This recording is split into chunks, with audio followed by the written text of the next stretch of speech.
So what we're going to be doing is looking at creating a rig for um, a character like this one. This is a bipedal character from my game.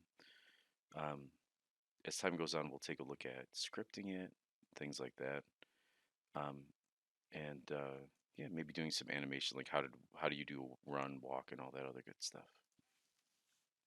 So here we have our character, and what I'm going to do is go to my front view, and I want to turn on my X-ray joint mode, which is here.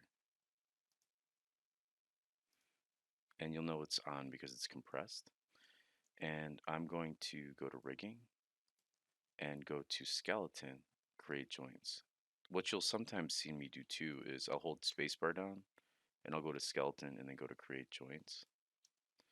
And then right here, we're going to start off by creating the root. So I'm going to click in the middle here. And you can see it's super tiny, right? Um, and I'm going to go ahead and hit backspace to delete that. Now, the reason for that is we want to make sure we're in the right settings. So I click on settings here, or I'm sorry, we go to settings, there we go, and you can see I'm in meters.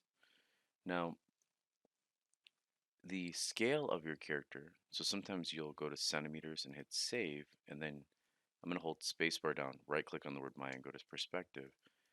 When I turn on my grid, you can see it's very, very tiny. It's like almost microscopic. And then when I switch back to meters,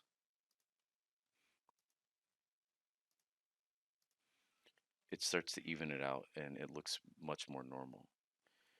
So sometimes you have to do that auto switch. It's kind of weird when it comes to game development stuff. So here I am back in my front view. I'm going to go to skeleton and create joint, and I'm going to change that size. So click here for my root. You can see it's 0.5. I'm going to make this probably 5 for scale. And what I like to do is plan out my joints before I parent everything. So let's actually make this 10 for now. So what I'll do is hold shift and move it off to the right, and there is my right hip. Now I'm going to go ahead and break my thing up into two views, my views here. And I'm going to go to right view here. So um, under orthographic, we're going to go to side. You can also do the same trick as before where you hold space or right click and you can go to right view to get this. Now, this joint is way back here. And what we want is we always want our joints to be centered. Notice that I selected that by accident. I want to make sure that I can't select the mesh. I'm going to turn that off here. So by selecting this middle joint, I'm going to move it forward. I'm going to zoom out a little bit, and it looks like it's in the center, roughly, of the body. I'm going to move that joint over as well, and then I'm going to hold shift. Now, when it comes to bendable areas, it's the only time it breaks that rule where you want it to be in the center.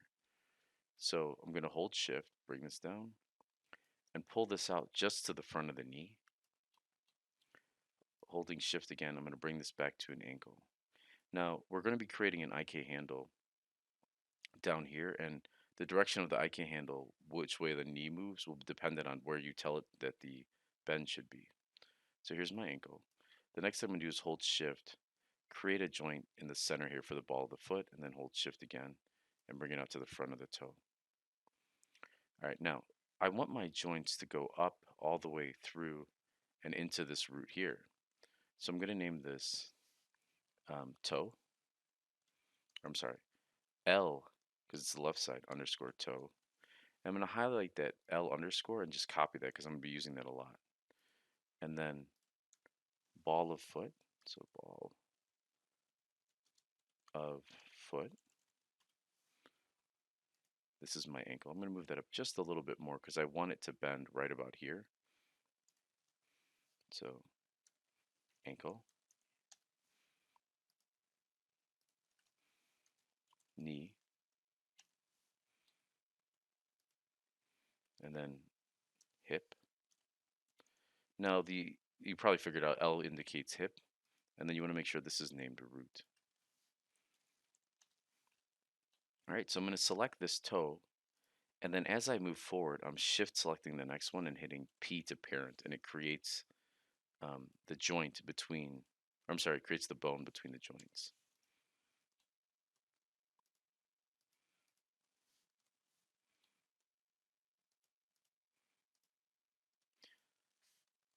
and then in here.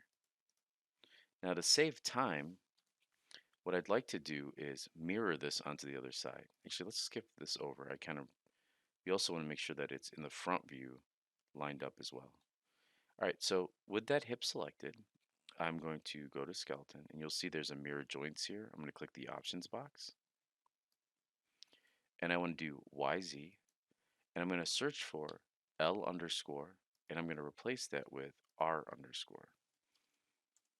So I'm going to go ahead and hit apply and you'll notice I have R underscore hip and so forth.